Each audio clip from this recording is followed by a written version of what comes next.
So makikita po natin sa ating Pangulong Bongbong Marcos na talagang yung doon po sa campaign jingle niya na bagong Pilipinas, bagong muka. May prinsipyo, may isang salita. Tinutupad niya po yung kanyang mga promises. Walang double talk. Pero anya Mr. Maravillas, yung 20 pesos na, hindi makatulog, di matunawan yung mga anti-Marcos sa 20 pesos na bigas. Namimigay na nga po ng bigas na libre.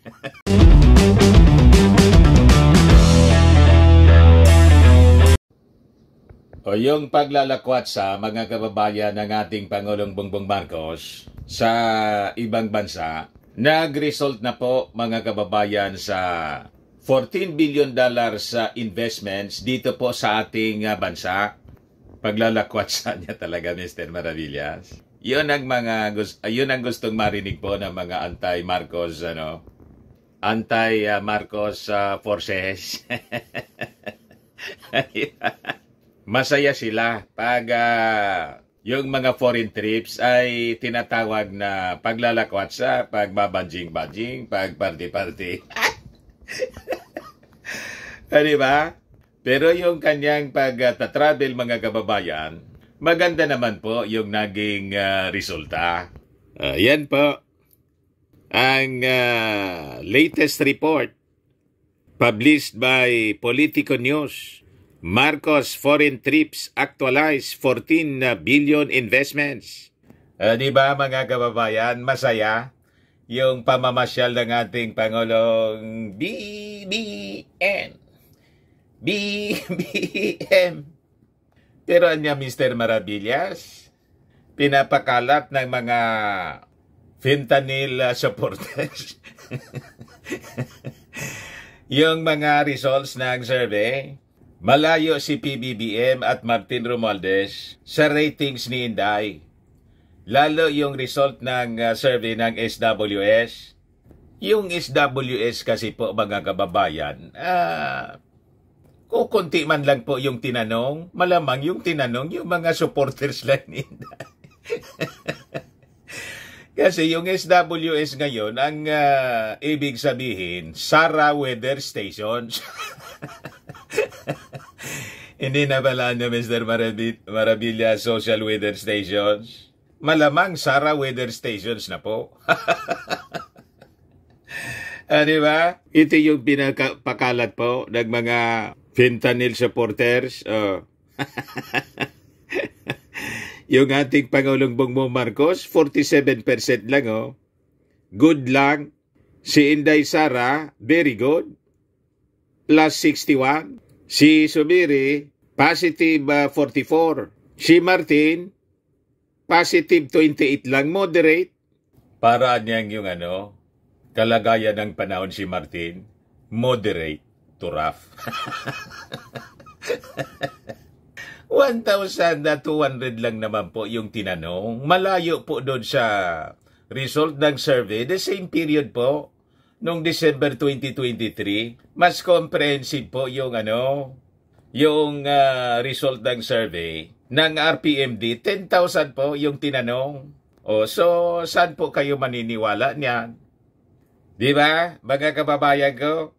But before ko mga kababayan ibigay sa inyo yung full story ng mga kwentong yan ngayong linggo, click subscribe muna dito sa ating YouTube channel and hit the notification bell para lagi po kayong updated sa mga kaganapan dito sa ating bansa. Yung mga Marcos loyalist po na hindi pa nakasubscribe sa atin, mag-subscribe na po kayo para madabanan natin yung mga disinformation, propaganda ng mga dilawang DDS. At wag na rin po ninyo na-skip yung ating mga commercial ads para tuloy-tuloy lang ang pag-unlad ng bagong Pilipinas. Sa mga nagana po ng malinis and spacious fitness gym, punta lang po kayo sa aming Colossal Fitness Gym.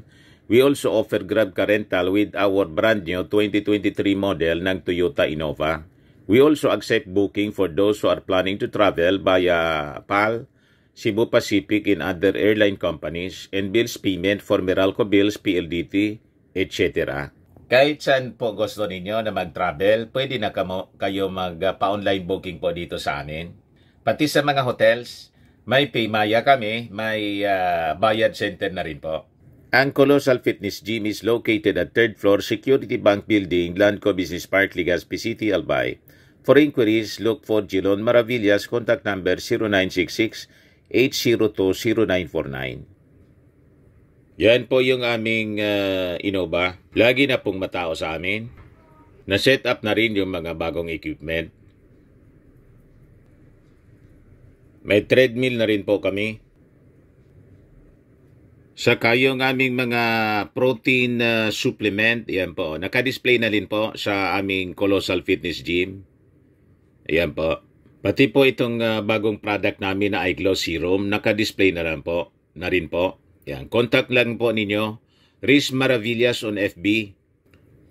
Whitening serum po siya. O, tingnan ninyo yung epekto sa kanya. Before and now. Negosyo siya ng aming anak na architect, entrepreneur. Ito naman po, Firmax Firming and Lifting Cream. Mainam po sa mga pains at paninigas na mga kaso-kasuan. Pahid-pahid lang po sa mga pulses and affected area. Ito naman po, Automax Radiant Serum. Sa mukha naman yung application. Anti-aging po siya. You will look 10 years younger than your age. Sa mga cancer patients naman po, try ninyo po ito. Neng siya Red Mix Fruit Drink. Di man po siya gamot, food supplement siya. Kaya lang, gawa siya mga kababayan sa goji berry. Yung goji berry may anti-cancer properties. Yung mga inquiries ninyo, dumiritso na lang kayo sa aming messenger sa Facebook para masagot namin agad. Ayos pa? Ayos na ayos adya, Mr. Maravillas.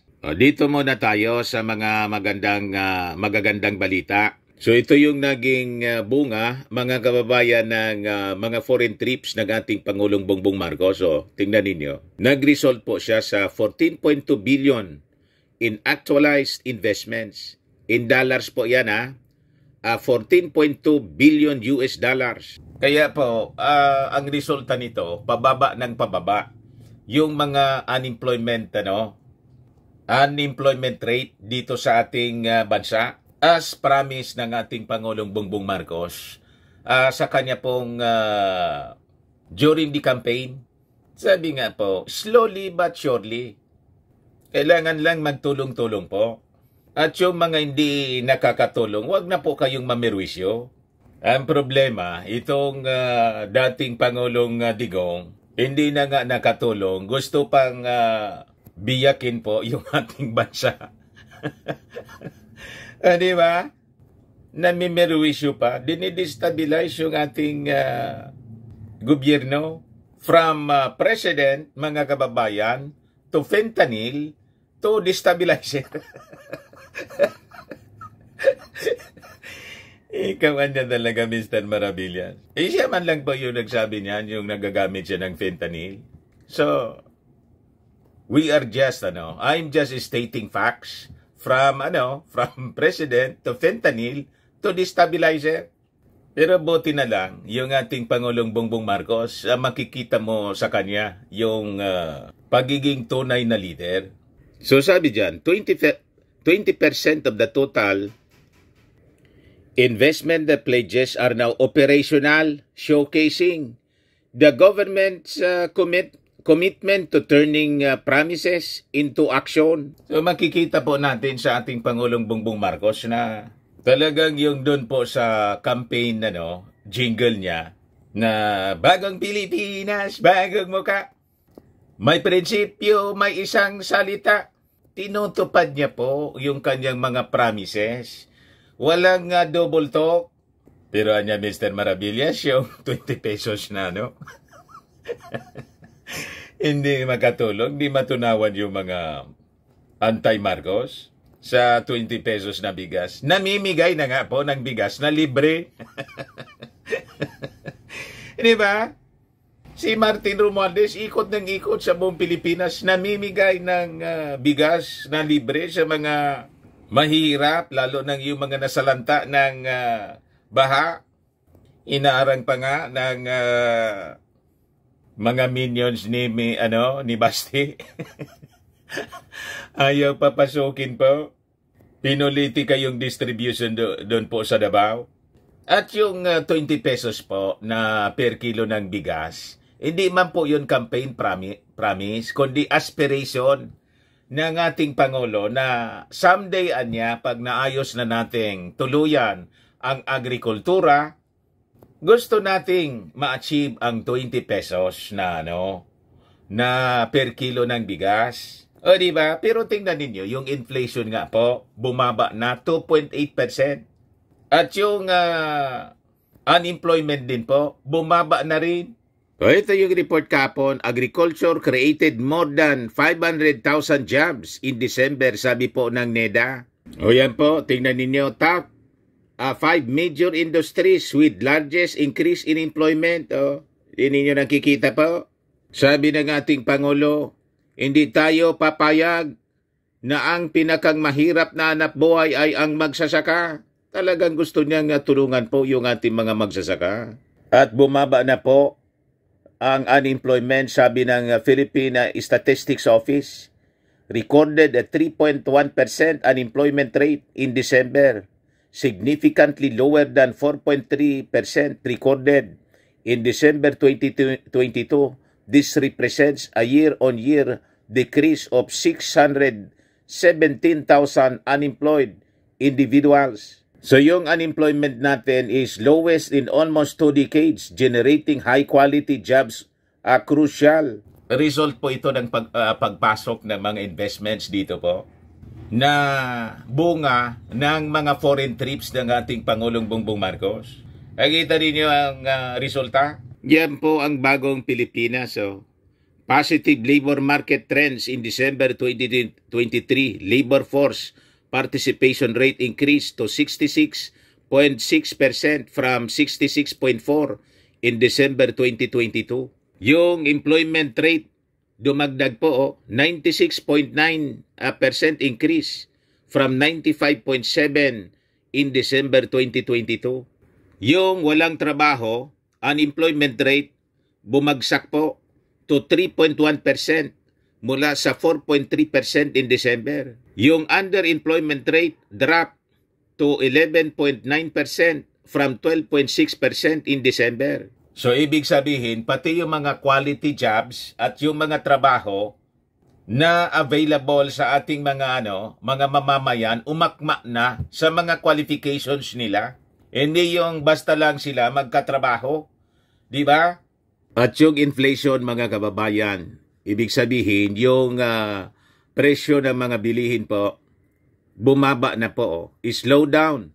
Philippine inflation rate is slow down to 2.8% in January 2024 mula sa 3.9% in December. Di ba mga kababayan, nakakatawa? Naubos yung po kasi, yung panahon natin sa pakikinig ng mga masasamang balita galing doon sa mga marites na vloggers, anti-Marcos vloggers na funded po ng China. Wala kayo doon makukuhang magandang balita. Lahat lang po paninira. Tama po? Pero niya Mr. Maravillas, yung nakakalungkot, ang daming mga achievements yung administrasyon ng ating Pangulong Bongbong Marcos, pero mas mataas yung ratings ni Inday. At talo yung ating Pangulong Bongbong Marcos pagdating sa ratings. Si Inday niya, wala ka mang maalala na achievement. Yung problema sa nag-iisang departamento niya sa DepEd, hindi man masolusyonan. Kaya nga po, nag-post yung aming kasama, si Benji Contreras. Sabi ni Benji Contreras, the most trusted at highest performing government official niya daw, si Sara. Katotohanan ba ito o fake news? Ano bang remarkable and extraordinary accomplishments niya as VP or DepEd Secretary? Pakipaliwanag nga at wala akong maalala man lang kahit isa. Yan ang masasabi po ninyo sa observation ni Tito Benji Contreras. Talaga niya, Mr. Maravillas, magtataka ka na mas mataas yung ratings ni Inday. Ito po, Ito yung pinapakalat ng mga fentanyl minions. Ferdinand Marcos, 47. Good lang. Inday, 61. Mig Zubiri, 44. Martin Romualdez, 28. Kata-kata ka. Pero may paliwanag po ako kasi yung survey po December 2023. At yung sinurvey po, napaka-county lang po na mga respondents. Only 1,200 respondents lang po yung tinanong. Ito yung detalye niyan. President Marcos gets good satisfaction rating. Vice President Sara Duterte, very good daw. Yung maalala mo kay Inday, yung pag-tantrums dahil tinanggalan ng confidential funds. At yung tambaluslos, saka yung pagkagalit niya mga kababayan, doon sa possible pagpasok ng ICC para kalad ka rin sila rito sa sa ating bansa, lalo na yung kanyang tatay. Pero po, very good. You see? So ito po, ang sinurvey man lang kasi ng SWS, 1,200 adult respondents at saka may margin of error siya na 2.8%. Ito ay ginawa December 10 to 14. Pero nirelease lang Tuesday. Pero sabi rito, 71% of the respondents were satisfied sa performance ng ating Pangulong Bongbong. Tumaas siya ng 6 points mula sa 65% obtained in similar survey noong October. Pero si Inday, from 70% in October, naging 75% siya in December. Marami yung natutuwa kay Inday at satisfied sa kanyang ginagawa na pagtatantrums. Hindi man yung nasolusyonan yung problema sa DepEd. Maraming natutuwa. Talaga niya, Mr. Maravillas. Kaduda-duda. Sabi po ni Benji Contreras. O ngayon, pakita ko sa inyo, comparison with the survey po ng RPMD. Mas comprehensive siya kasi 10,000 respondents yung tinanong. The same period po ito, pero nauna nang nai-release siya. Kailan to rinelease? February 4 yata. December din siya yung survey ginawa. Top government officials excel in RPMD's annual review.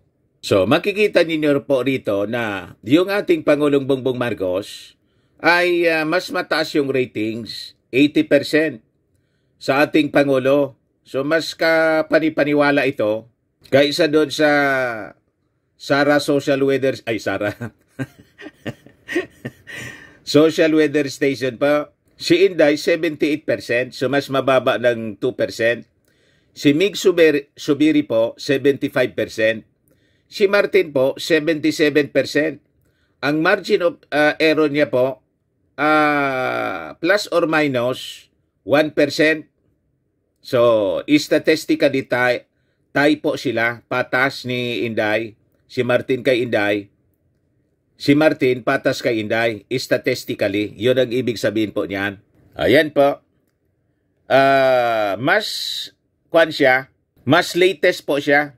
The survey conducted from December 27 to January 5, 2024. Ang sinurvey po, 10,000 adult Filipinos across cities and regions reflecting demographic proportional to the official voter population. Ang margin of error niya is plus or minus 1% and 95% confidence level.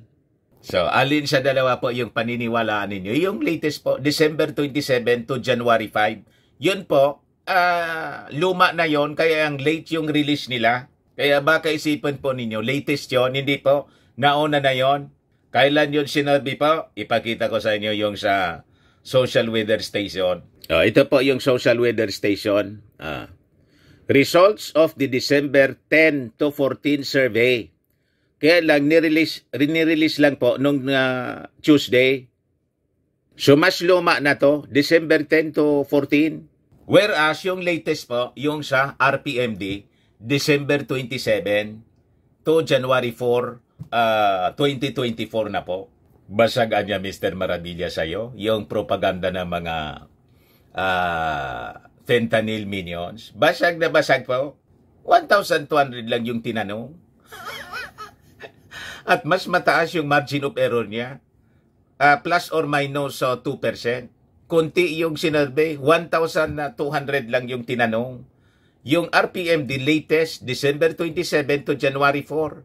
At mas wider po yung coverage niya. 10,000 all throughout the country yung respondents. At yung margin of error, napaka-liit. Mas accurate siya. Plus or minus 1%. Patas na po statistically,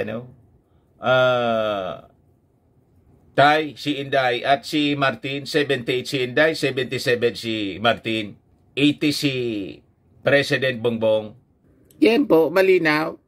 At sa mga cabinet officials po, kasi cabinet official po si Inday, secretary ng DepEd po, hindi po pumasok sa top 17. Wala siya. Sa RPMD survey, ito po yung tinatawag na job performance ratings. Doon na mga kababayan sinusukat kung ano yung performance niya as DepEd Secretary. Nowhere to be found po. Ipakita ko sa inyo. Yan po, RPMD, Cabinet Officials, Philippines, Boses ng Bayan, Annual Report 2023, Job Performance Ratings, February 1, 2024. Top 1, si Abalos po, 92%. Number 2, si Gatchalian, 88%. Nasa number 2 din si Frasco ng DOT, 87%. Top 3, si Rimolya, DOJ, 85%. Amin na Pangandaman, 84%.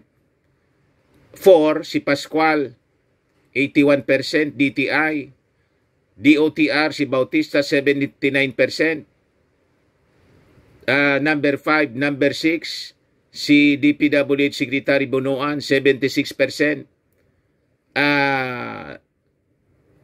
Number 7, si Uy ng DICT, 74%.